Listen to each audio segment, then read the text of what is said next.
Hello and welcome back to Open, everyone. You know, we always invite you to get social with us. That's right.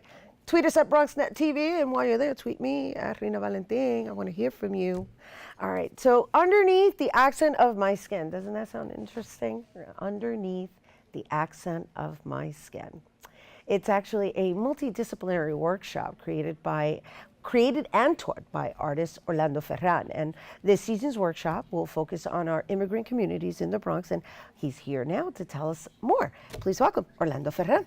Hello and welcome. Thank you. Thank you for having me here. Of course. I mean, you know, I may be a little biased porque lo quiero mucho. Are one of the most, Likewise. but yes, but I just want to announce to everybody, he's one of the most brilliant artists I know. Thank you. And multidisciplinary in every form. And brilliant in all the multidisciplinary forms. And so, with you, I'm always like, okay, what's it going to be? Are we going to talk about a book? Or are we going to talk about visual arts? So the beauty of you taking your book and combining it with the visual arts component, or whatever it is that I'm curious to know exactly what that process is that you take everybody in. It's very interesting. It's a very interesting concept. Thank you. Underneath the accent of my skin is a series of multidisciplinary workshops that is primarily geared to our immigrant communities in the Bronx. And when I say immigrant, basically, unless you are an American Indian, so you qualify for it, right? So I mean, that is a very broad concept, because I believe that we are all immigrants. So I think it's time also that we all reconcile with that idea, that we all share that in common. Right.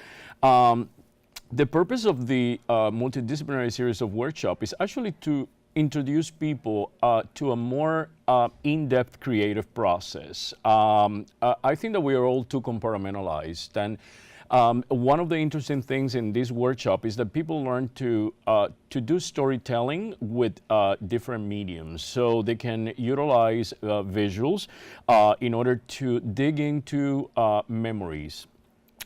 We use photographs and create collages that can tell the story, for instance, of your family, of your relationship with your environment. And then we also translate that into a written medium as well. So I just went through the process, right? It's nice. It's very fascinating, and I just wanted to go back a little bit into your statement regarding us reconciling with the term immigrants, right? Because you hear immigrants and it sounds like a bad word. Oh, absolutely. Right. Meanwhile, that's what we were built Especially on. when we have people like Trump, right? No, I'm not even going to say that. Let's not even get there, right? I don't give power to. No, absolutely. I don't put energy into the places that I want to really feed power. Absolutely. Yes. Yes. With that said, in general, let's just going back to the term immigrants, right? It's made out to be a bad word, and the fact that you're actually celebrating it and you're bringing everyone together, regardless of your background, and you're allowing them to visit their background and acknowledge their background and then design from it. Absolutely. I think that, and I was watching an earlier interview that you had, it's very important that we bring arts to the community. We wonder sometimes why we have so much violence in our societies today, right? But one of the first things that happens every time we have budget issues is like we cut healthcare and we cut arts and education, right? Which is wrong. So the whole idea is actually to be able to offset that balance that is already out of balance, right? In order to bring people also to understand the idea that we all have more in common than not, that our issues, regardless of where we come from, are ultimately human issues.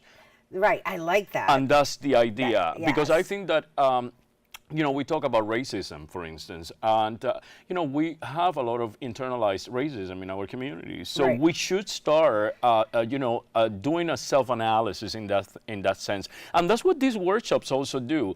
Is basically the idea is to inform artists that they can create from a deeper perspective, and that art ultimately does not have to satisfy any type of commercial interest. That ultimately it's starts and ends with you. Right. And the more aware you are of that process and the more honest you are with that process, the more you can actually really exert a positive impact in our communities.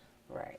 It's therapy. I mean, we're not calling it that, but it is therapeutic. It has definitely all has a and we are therapeutic all component. born with this given talent. We are all Yes. born with it. It's just some people suppress it, some people exercise it, and some people earn a living off of it, you know, Yes. or make a living out of it. Yes. However, our life is art. Absolutely. Well, the idea is that art ultimately is an attitude towards life. I mean, that is what I support, right, with these workshops. I have two classes. One is a beginner's intermediate class, and the other one is an advanced workshop, where, you know, these the students in the advanced workshops are already writers and artists that have done work, and they come to get feedback on their work, but they're working on specific projects that are geared to, let's say, the publication of a book or a group show, which we already have a lot of extra curricular activities coming. For instance, with participation with the Edgar Allan Poe's Cottage and Visitor Center. The Poe Park Center. The Poe Park Center, yes. We have a gallery there that has shown some interest in showcasing some of the work that has been created in the workshop. So I'm looking for some clarity just in your workshops. I know you already started a fall session in Lehman, right? And then you have a new one that begins at Hostos. Yes, it's at Hostos Community College. Enrollment has already started. We had a first class, but that's not a problem because a lot of these workshops are also self-paced, so there's always time to catch up.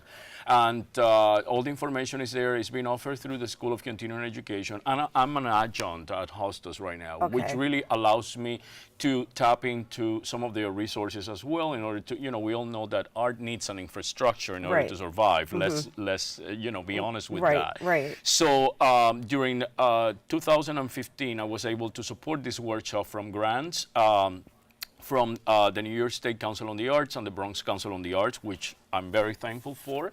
But right now, we don't have that funding. We are offering this course through the School of Continuing Education, and it's $150 for the entire semester. Which is really a great It's a bargain. deal. I mean, come on now. This is really the best great deal in town that I'm giving you. You cannot have access But do to you that have to be a anywhere. Hostos student? No, you don't. Oh, well, okay. automatically you become one when you come to the workshop. But you don't. You can come from anywhere. You can come from you anywhere. even have to be in college to take Absolutely not. Okay. And you know, that's the wonderful requirement of art. I have women in my workshop. Women are always, and I always say this, I have always been empowered by women. So I am very biased when it comes to terms of women. The best things that have happened in my life have been because of the impact, the positive impact of women in my life. Starting with my grandmother, right? With my Haitian Jamaican grandmother. Right, so you know, so colors go right in there, and the sense of storytelling,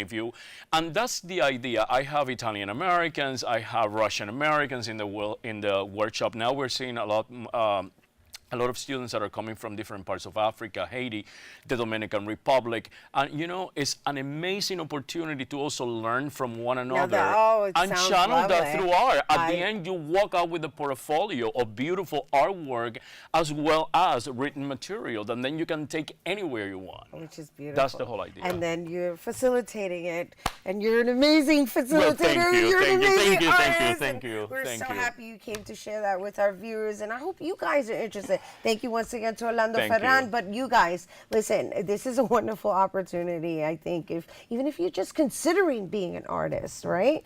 But you've dabbled in it. He's got different levels. So if you want more information on this season's Underneath the Accent of My Skin, you can visit his Facebook page, Underneath the Accent of My Skin, or you can call 718-514-7534. That's for the Underneath the Accent of My Skin workshop. Once again, 718-514-7534, in case I said it too fast. We are taking a quick break, but Bobby C's Weekly Sports Roundup is coming up next. Don't go anywhere.